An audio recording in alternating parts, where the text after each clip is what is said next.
கர்ப்பமா இருக்கிற பொண்ணு எதுக்கு ஸ்டூல்ல ஏறி நின்னு? ஏன் சரி இப்படி சேர் மேல எல்லாம் ஏற? அது சொல்லு ஈஸ்வரி. ஈஸ்வரி, உனக்கு என்ன மண்டையில கிறுக்கா பிடிச்சிருக்கு? ஐயோ இல்லத்த, ஒன்னும் இல்ல. துணி காய போடுற கயிறு அருந்து கீழே விழுந்து கடந்துச்சு. அதை கட்டுறதுக்காக தான் சேர் மேல ஏறினேன். உனக்கு என்ன புத்தி கிட்டி கெட்டு போச்சா? கயிறு அருந்துச்சுன்னா அழகு கிட்டயோ தீக்குச்சியோ சொல்றதை விட்டுட்டு உன்னை யார் இந்த வேலையெல்லாம் செய்ய சொன்னா? நீ பிரெக்னெண்டா இருக்க, உனக்குள்ள 2 உயிர் வாழ்ந்துகிட்டு இருக்குங்கிறதே நீ மறந்துட்ட இல்ல? அத்தை சாரி அத்தை. அடி போடி. சாரி வேணாம், ஒண்ணு வேணாம். சும்மா எதையாவது ஒண்ணு பண்ணிக்கிட்ட. இத பாரு, இனிமே இந்த மாதிரி ஏதாவது பண்ண அப்புறம் இருக்கு உனக்கு. இல்லத்த, இனிமே இப்படி எல்லாம் பண்ண மாட்டேன். அண்ணி, நீங்க ஈஸ்வரி உள்ள கூட்டிட்டு போங்க. நான் தீக்குச்சிய கயிறை வச்சு கட்ட வச்சு துணி எல்லாம் காயப்பட்டு வரேன். போங்க போங்க. வா.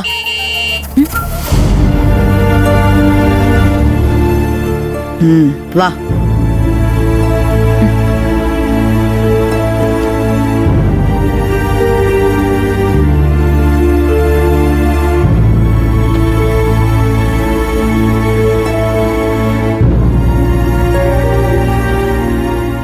என்ன ஏன் எல்லாரும் ஒரு மாதிரி இருக்கீங்க? என்ன ஆச்சு? எதுவும் பிரச்சனையா?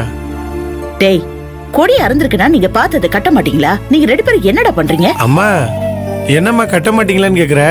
கொடிக்கயிறு அறுந்து வச்சுடா கட்டுக்கடான்னு சொன்னா நான் கட்டி தரப்போறோம். யாருமே கொடிக்கயிறு அறுந்ததை என்கிட்ட சொல்லலையா? சொல்லலையா? இப்ப பாரு, கயிறு அருந்தோனே மேடம் ஸ்டூல போட்டு ஏறி அதை கட்ட பாத்துருக்காங்க. ஒரு நிமிஷத்துல கீழே விழுந்திருப்பான். என்னம்மா சொல்ற? ஈசு, என்னாச்சு உனக்கு? கீழே எதுவும் விழுந்துட்டியா? உடனே நான் தான் வந்து புடிச்சேன். ஏன் ஈசு இப்படி பண்ற? நீ புள்ளத்தாச்சி பொண்ணு இப்படி பண்ணலாமா? உனக்கு ஒரு நிதானம் வேணா? ஐயோ, அது அப்படி இல்ல சின்னையா. என்ன வந்து போயின்ற? கொடி அந்து போச்சுன்னா நானும் அந்த தீக்குச்சி பையில கட்டி கொடுத்துருப்போம்ல. நீ பாட்டுக்கு ஏன் உன் இஷ்டத்துக்கு போய் கயிறை கட்டுறேன் அதை கட்டுறேன்னு போய் ஏறிக்கிட்டு இருக்க? மாப்பிள ஏதோ தெரியாம பண்ணிட்டா, விடுங்க. சும்மா அவளையே சத்தம் போட்டுட்டு இருக்கீங்க. இசு, உண்மையை சொல்ல, உனக்கு ஒண்ணும் ஆகல? எனக்கு ஒன்னும் ஆகல. ஆமா, ஒண்ணு ஆகல. சும்மா இரு. முதல்ல வா, உள்ள போலாம். சும்மா இல்லாம ஏதாவது செய்ய பாத்து பாத்து பாத்து போ. எனக்கு ஒன்னும் ஆகலத்த. இரு ஈஸ்வரி, இந்தா உட்காரு. முதல்ல உட்காரு. அண்ணே, இருங்க, நான் போய் தண்ணி எடுத்துட்டு வரேன். என்ன ஈஸ்வரி, சின்ன குழந்தை மாதிரி ஒண்ணு பண்ண. இனிமே இந்த துணி துவைக்கிற வேலை, இந்த வேலையெல்லாம் நீ பண்ணாத. மங்க இருக்கால, அவ எல்லாத்தையும் பாத்துப்பா. தண்ணி குடி.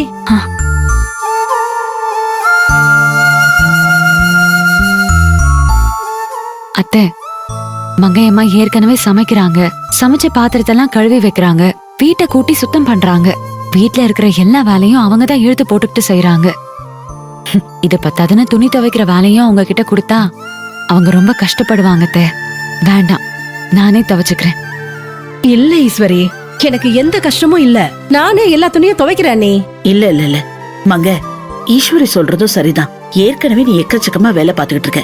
இதையும் சேர்த்து நீ செய்ய வேணாம். ஐயோ அண்ணி, அதுக்காக ஈஸ்வரிய துணி துவைக்க வர்றது நல்லதா அண்ணி? அதெல்லாம் ஈஸ்வரியும் துணி துவைக்க வேணாம், சரியா? நானே பாத்துக்கிறேன். நான் எல்லா துணியும் துவைச்சு போடுறேன். என்னம்மா சொல்லிக்கிட்டு இருக்க நீ? என்னடா, துணியை தானே துவைச்சு போடுறேன்னு சொல்றேன். அத்தை, விளையாடுறீங்களா? ஏற்கனவே நாள் முழுக்க தையல் மிஷின்ல உட்காந்து வேலை பாக்குறீங்க. அதே ரொம்ப கஷ்டம். இதுல எப்படி நீங்க துணியெல்லாம் துவைப்பீங்க? அதெல்லாம் சரிப்பட்டு வராது. இதுல என்ன சரிப்பட்டு வராதுன்னு சொல்ற? சொன்னா கேளுமா, நீ தயவு செஞ்சு பிடிவாதம் பிடிக்காத. ஏற்கனவே அந்த தையல் மிஷின்ல வேலை பார்த்து கால் வலியே இழுத்து வச்சிருக்கிற நீ. இப்ப அதோட சேர்த்து உனக்கு கை வலியும் வரணுமா? வேணவே வேணாமா? நீயும் துவைக்க வேணாம், ஈசும் துவைக்க வேணாம், அத்தையும் துவைக்க வேணாம். எல்லார் துணியும் நானே துவைச்சு போடுறேமா. ஐயோ அண்ணி, ஒரு சின்ன விஷயத்துக்காக ஏன் எல்லாரும் மாத்தி மாத்தி பேசிட்டு இருக்கீங்க? வீட்டு வேலை பாக்குறது ஒண்ணு எனக்கு ஒன்னும் கஷ்டம் கிடையாது. நானே எல்லா துணியும் துவைச்சு போட்டு போறேன். இது ஒரு கஷ்டமா? அண்ணி, நான் சொல்றத கேளுங்க, இதுதான் என்னோட முடிவு. மங்க, நீ எதுக்கு பிடிவாதம் பிடிச்சிட்டு இருக்க? ஏற்கனவே உன் பொண்ணு ரம்யா என்ன சொல்றா தெரியுமா? இந்த வீட்ல சம்பளமே இல்லாத வேலைக்காரியா தான் எங்க அம்மாவை நீங்க வச்சிருக்கீங்க. அவ மட்டும் வேலை செய்யலன்னா அவங்கள வீட்டோட வச்சிருக்க மாட்டீங்கன்னு என்கிட்ட சொல்றா. இப்ப இந்த துணி துவைக்கிற வேலையும் சேர்த்து நீ பாத்துன்னு வச்சுக்கோ, அப்புறம் என்னெல்லாம் பேசுவா. எதுக்கு இந்த தேவையில்லாத வேலை? அத்தை, ரம்யா உங்ககிட்ட இதெல்லாம் எப்ப சொன்னா? போன் பண்ணி தான் சொன்னா. போன்ல சொன்னாலா? எப்ப உங்களுக்கு போன் பண்ணா? அத்தை, நான் உங்ககிட்ட தான் கேக்குறேன், சொல்லுங்க. என்ன கேள்வி இதெல்லாம்? நேத்து தான் போன் பண்ணா.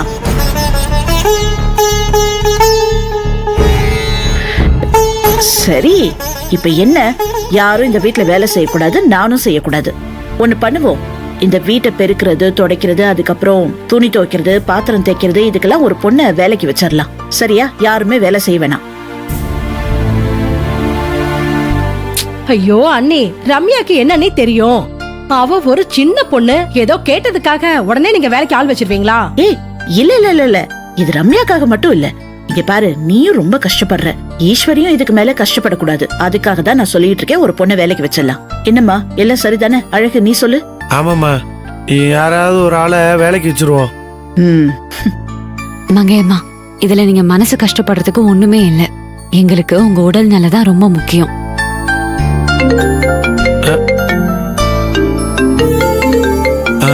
மருதண்ணே, ஹலோ அண்ணே, சொல்லுங்கண்ணே. அப்படியா? சரிண்ணே, வந்துடுறேன். இதோ வந்துடுறேன்.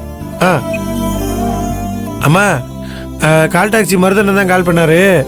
மகாபலிபுரம் வரைக்கும் ஒரு டிராப் வந்திருக்கான். அதான் உடனே கிளம்பி வர சொன்னாருமா. நான் போயிட்டு வந்துடுறேம்மா. ஈசு, தீக்குச்சி கடையை பார்த்துக்க சொல்லி நான் போயிட்டு வந்துடுறேன். சரிங்க சின்னையா. அது ரொம்ப தூரமா இருக்கு, பார்த்து பொறுமையா ஓட்டிட்டு போகணும், அவசரப்படக்கூடாது. சரியா? சரிம்மா, பொறுமையா ஓட்டிட்டு போறேன்.